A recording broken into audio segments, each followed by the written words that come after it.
Hello friends, welcome to Finwise. दोस्तों, investors को बहुत सारा कन्फ्यूजन रहता है क्योंकि there is a flooding of information on YouTube या सोशल मीडिया पे। तो जब आपको इन्वेस्टिंग जर्नी चालू करना है तो बहुत सारी 99% इर्रेलेवेंट इन्फॉर्मेशन रहती है। तो इन्वेस्टर को आखिर तक ये समझ में नहीं आता रेलेवेंट क्या है। तो सबसे इम्पोर्टेंट चीज़ है कि जिसको हम लोग बोलते हैं लेवल 1 नॉलेज। तो आज के वीडियो में मैं आपको दूंगा लेवल 1 नॉलेज। ये नॉलेज मैंडेटरी है हर इन्वेस्टर को रहना, और ये नॉलेज के बगैर आपका इन्वेस्टिंग जर्नी सक्सेसफुल नहीं हो सकता है।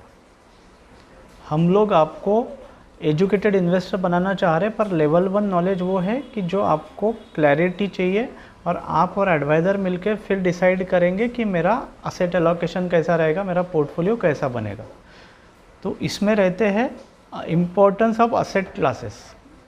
असेट क्लासेस का मतलब है फॉर एग्जांपल गोल्ड या कमोडिटीज़, गोल्ड या सिल्वर हो गया या कमोडिटीज़ हो गया। दूसरा जो एफडी के बराबर का असेट क्लास है जिसको इन्वेस्टिंग वर्ल्ड में डेट फंड्स या डेट या फिक्स्ड इनकम फंड बोलते हैं। और तीसरा असेट क्लास है जिसको बोलते हैं इक्विटीज़, जो स्टॉक मार्केट रिलेटेड है।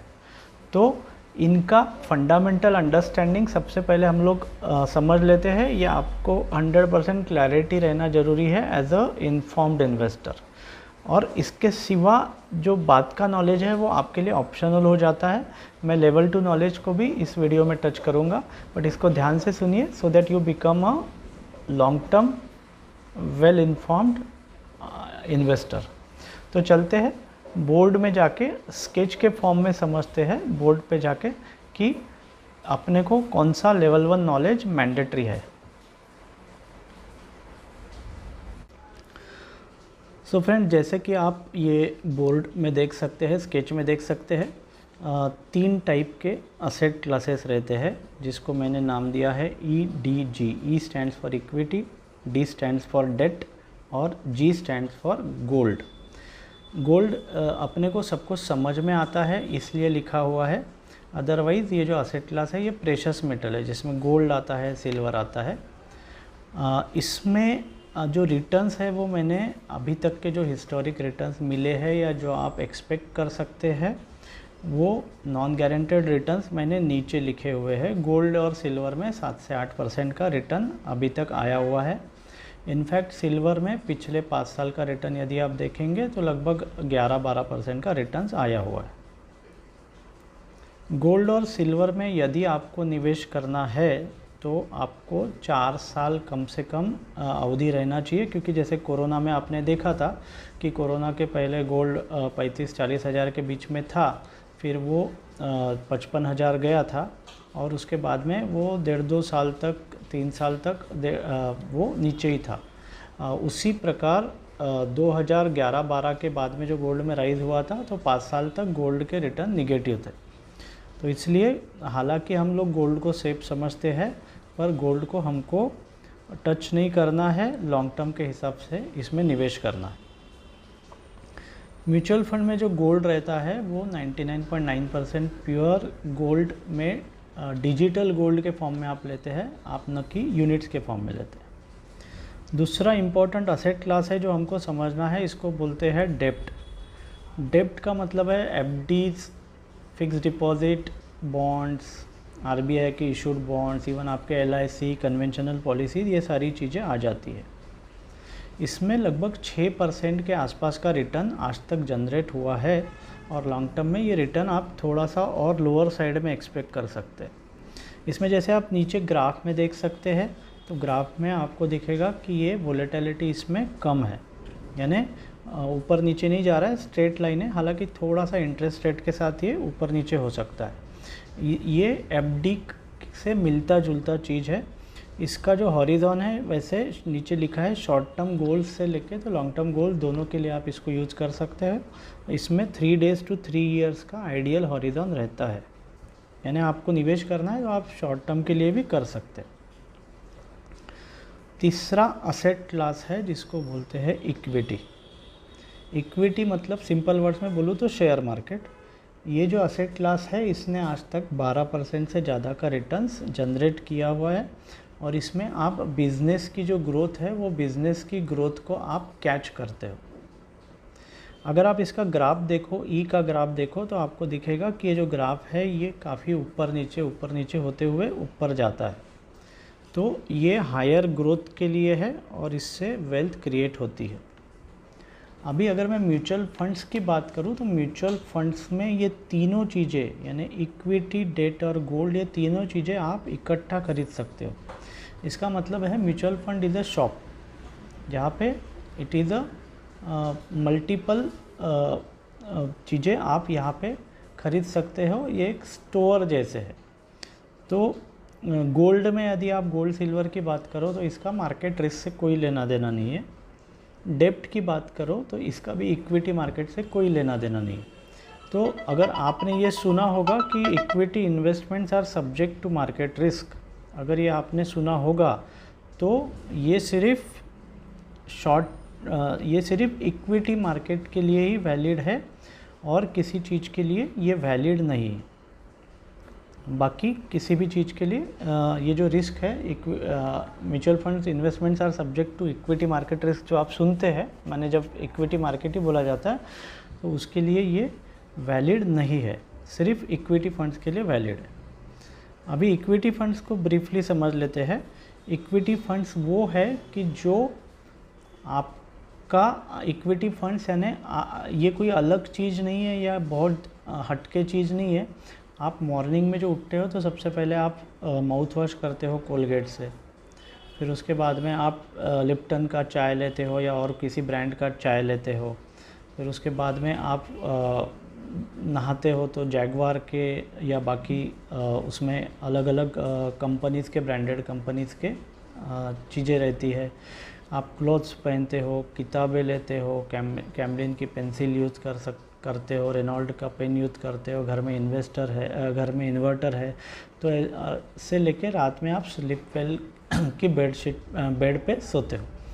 तो ये सारी जो चीज़ें हैं, ये सारी चीज़ें आती है कंपनी से यानी कॉरपोरेट से। तो इक्विटी का सिंपल मतलब है, इक्विटी का मतलब है हिस्सा। तो आप ये कॉरपोरेट कंपनीज़ का हिस्सा बन जाते हो, शेयर्स में आप पार्टिसिपेट करते हो। हमारा एज अ कंज्यूमर, अगर हम हमारे कंज्यूमर एज अ रोल की बात करें तो हमारा एक ही काम है, वो कॉरपोरेट्स को अमीर बनाना, यानी बड़ी बड़ी कंपनियों को अमीर बनाना। तो अगर हम हमारे फाइनेंशियल लाइफ को देखें तो हमारा आउटफ्लो जो है वो महंगाई के साथ बढ़ते जाता है, और ये सिर्फ जो अमीर कॉरपोरेट्स है उनको अमीर बनाते जाता है। पर जब हम इक्विटी में पैसा डालते हैं, किसी बिज़नेस में हम लोग जब पैसा डालते हैं, तो हम लोग इन कंपनीज़ के, ये जो 500 कंपनीज़ है जो लिस्टेड कंपनीज़ है, इनमें कहीं ना कहीं पार्टनर बनते हैं, और हमारा रोल कंज्यूमर से तो बिज़नेस ओनर का रोल बन जाता है। और इसीलिए जो ऊपर में मैंने लिखा है बिज़नेस ग्रोथ आपको मिलता है। और हम कोई भी बिज़नेस इसलिए नहीं लेते हैं क्योंकि दो चीज़ें हैं, एक ट्रेडिंग है, दूसरा इन्वेस्टिंग है। तो जो लोग ट्रेडर है, शेयर के बिज़नेस में काम कर रहे हैं, ये हम लोग उस बिज़नेस में वर्किंग नहीं करते हैं। जब कोई लोग बिज़नेस खरीदते हैं या बिज़नेस सेट करते हैं तो नेक्स्ट जनरेशन को देने के हिसाब से करते हैं। तो इक्विटी में आपको कम से कम सोचते वक्त 1 डेकेड 2 डेकेड इस प्रकार से सोचना चाहिए। पर अगर मैं प्रैक्टिकली बात करूं तो आपको कम से कम 4 साल का यदि आपके पास में अवधि है तो ये आपको इक्विटी में निवेश करना है। तो ये चीज़ें एकदम से क्लियर है कि equity more than 4 years, debt any horizon 3 days 72 घंटे से लेके तो 3 साल तक, और गोल्ड लॉन्ग टर्म के लिए 3-4 साल ऑनवर्ड्स। क्योंकि इक्विटी मार्केट बढ़ता है पर ऊपर नीचे जाते हुए बढ़ता है। अभी आपके जो गोल्स है, लाइफ के जो गोल्स है, तो हम लोग जो निवेश करते हैं वो गोल्स के हिसाब से निवेश करते हैं। तो आपके कुछ गोल करीब के रहते हैं, कुछ गोल मध्यम अवधि के रहते हैं, और कुछ गोल दूर के रहते हैं। आप जैसे कि देख सकते हैं इक्विटी में आपको ग्रोथ मिलता है, तो आपके जो दूर के गोल्स है उसके लिए आपको इक्विटी में निवेश करना चाहिए। आपके जो मध्यम अवधि के गोल है इसके लिए आपको गोल्ड में निवेश करना चाहिए, सिल्वर में निवेश करना चाहिए। ज़्यादा निवेश, और जो शॉर्ट टर्म गोल्स है उसके लिए आपको डेट में निवेश करना चाहिए। तो जब एडवाइज़र आपके साथ बात करेगा, आपका एडवाइज़र बात करेगा, जैसे मैं एडवाइज़र हूँ, यदि मैं बात करूँ तो आपको ये समझ लेना चाहिए कि आपको एडवाइज़र को आपके गोल्स क्लियरली बताने हैं, क्या ये पास के हैं या मध्यम अवधि के या दूर के हैं। उसके हिसाब से इक्विटी, डेट और गोल्ड जो मैंने नीचे टेबल दिया है उसके हिसाब से असेट क्लास का, यानी कौन सी बास्केट में आपका निवेश होगा उसका डिसीजन होता है, और उस बेसिस पे आपका पोर्टफोलियो बनता है। तो अच्छा फंड, बेस्ट फंड नाम की कोई चीज़ नहीं रहती।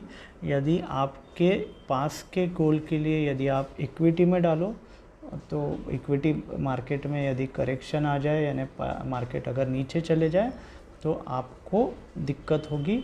और आपके जो दूर के गोल्स है, जैसे आपका रिटायरमेंट है या बच्चों का एजुकेशन है, जो कि 12% से एजुकेशन 14% से ग्रोथ हो रहा है, आप ओल्ड एज के लिए हेल्थ केयर फंड जमा कर रहे हो तो हेल्थ केयर 12% से ग्रो कर रहा है, तो इसमें यदि आप डेट में पैसा डाल के रखोगे, क्योंकि एक डूबती नाव है, एफडीज डूबती नाव है।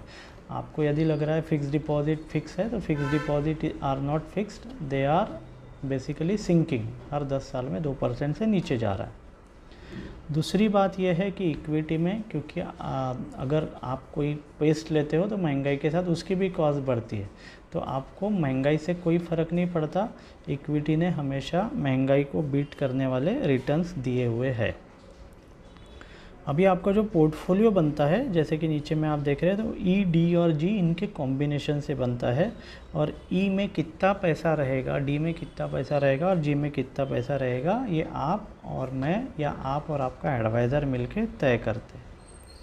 इसमें और एक फार्मूला है और एक चीज़ है कि कभी कभी इन्वेस्टर को मध्यम अवधि के लिए निवेश करना पड़ता है, तो इसमें और एक तरीका है कि इक्विटी और डेट को मिक्स करके एक प्रोडक्ट रहता है जिसको हाइब्रिड फंड्स बोलते हैं।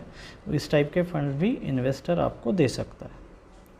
तो दोस्तों, ये लेवल 1 नॉलेज हो गया। लेवल 1 नॉलेज में आपको आपके गोल्स बताने हैं और उस बेसिस पे कौन से असेट क्लास में पैसा जाएगा, ये आप और आपका एडवाइज़र मिल के डिसाइड करते हैं। इसलिए इन्वेस्टिंग डेलीगेट नहीं किया जा सकता। ये इन्वेस्टिंग का सही तरीका है जो कि आपके need based asset allocation decide करता है। आपने कौन से बास्केट में, इक्विटी बास्केट, डेट बास्केट और गोल्ड बास्केट में कितना पैसा डाला है, ये इन तीनों को असेट क्लासेस बोलते हैं, इक्विटी, डेट और गोल्ड, और इनका जो रेशो है उसको असेट एलोकेशन बोला जाता है। तो दोस्तों, ये लेवल 1 नॉलेज है। ये नॉलेज अगर आपको क्लियर नहीं है तो आप फिर से एक बार इसको क्लियर कर लीजिए। इस बेसिस पे आपको कुछ क्विज भी आपको ले लेना चाहिए, सो दैट आपको क्लैरिटी रहे कि मेरा कौन से गोल के लिए मैं कौन से बास्केट में डाल रहा हूँ। ये नॉलेज इन्वेस्टर्स को, या ऑनलाइन जो करते हैं या इन्वेस्टर जो प्रॉपर एजुकेटेड नहीं रहते उनको नहीं रहता है, और मेजर गलती होती है। 1995 में जो रिसर्च हुआ है उसमें भी यही आइडेंटिफाई हुआ है कि आपका जो इन्वेस्टिंग रिटर्न्स है वो डिफाइन होते हैं आपके असेट एलोकेशन से, या आपके पोर्टफोलियो में इक्विटी कितना है उससे डिफाइन होते हैं। नॉर्मली यंगर लोगों को, जिनको खर्चे कम है, उनको इक्विटी ज़्यादा दिया जा सकता है, या जो लोग रिटायरमेंट के पास है तो उनको डेट ज़्यादा दिया जा सकता है। अभी मैं ब्रीफली आपको लेवल 2 का भी नॉलेज दे देता हूँ, और लेवल 2 नॉलेज आपको अभी रहना ज़रूरी नहीं है at the beginning of journey, but still मैं आपको ब्रीफली नॉलेज देता हूँ। मार्केट में, इक्विटी मार्केट में बहुत सारे 2,500, 3,000, 4,000 स्टॉक्स रहते हैं। यदि हम इनको रिड्यूसिंग ऑर्डर में लगाए तो जैसे टॉप में Reliance, HDFC, ICICI, Kotak bank, Tata, इस टाइप की कंपनीज आएंगी। तो जो पहली टॉप 1-100 कंपनीज़ है इनको लार्ज कैप बोलते हैं। इनका नेचर हाथी जैसे है, इनको कुछ लोग ब्लू चिप भी बोलते हैं। हाथी जैसे फास्ट नहीं दौड़ सकता, बस स्टेडीली दौड़ता है। तो वैसे ये जो बिज़नेस है, ये बिज़नेस स्टेडी बिजनेसेस है, और ये बिजनेसेस में हमको स्टेडी बेसिस पे निवेश करना चाहिए, और ये जो है इससे एक स्टेबल बिजनेस, स्टेबल रिटर्न्स आपको मिलता है। उसके बाद के जो 101 से 250 के जो स्टॉक्स है इनको मिड कैप स्टॉक्स बोलते हैं, और इनसे जो फंड बनता है उनको मिड कैप फंड्स बोलते हैं। ये इसका नेचर घोड़े जैसे है, घोड़ा जैसे फास्ट दौड़ सकता है वैसे ये फास्ट दौड़ सकते हैं। और 250 से लेके 500 ये जो है, ये 250 से लेके 500 जो स्टॉक्स है इनको स्मॉल कैप स्टॉक्स बोला जाता है, और इनसे जो फंड बनता है उसको स्मॉल कैप फंड बोला जाता है। तो आप ये कब जैसे रहते हैं, छावा जैसे रहते हैं, इनका ग्रोथ सबसे ज़्यादा रहता है। अगर मैं एक इंडिकेटिव रिटर्न दूँ आपको जो कि नॉन गारंटेड रिटर्न है, तो इक्विटी में यदि लार्ज कैप में यदि 12% रिटर्न आते हैं, मिड कैप में 14 आ सकते हैं, और स्मॉल कैप में 16 तक के रिटर्न आ सकते हैं। और ये अगर मैं मोटा मोटी बताऊँ तो ये 2-2 साल ये चलते हैं। 2 साल लार्ज कैप चलता है, 2 साल मिड कैप चलता है, 2 साल स्मॉल कैप चलता है। ये कभी 1 साल भी चल सकता है, कभी 1.5 साल भी चल सकता है। इसका सीक्वेंस कैसा रहेगा ये एडवाइज़र लोग एनालिटिक्स के बेसिस पे और वैल्यूएशन के बेसिस पे प्रेडिक्ट कर सकते हैं। तो इस प्रकार से ये फंड्स रहते हैं। तो ये इक्विटी के अंदर का एलोकेशन है, और एक असेट से दूसरे असेट में प्रॉफिट बुक करना या इसको मूव करना, इसको रीबैलेंसिंग बोलते हैं, जो कि नॉर्मल इन्वेस्टर्स को नहीं आता है। ये एडवाइज़र्स की खासियत रहती है। तो ये हम आपको जो सॉफ्टवेयर भी जो मिलता है उसमें ये जो 3 बास्केट है, इक्विटी, डेट, गोल्ड या सिल्वर, ये बास्केट क्लियरली डिफाइंड रहती है, और इसका आपको अंडरस्टैंडिंग रहना ज़रूरी है। मैं आशा करता हूँ कि इस वीडियो में आपको लेवल 1 नॉलेज की पूरी क्लैरिटी आ गई होंगी कि जो इसेंशियल नॉलेज है हर इन्वेस्टर को। So thank you friends.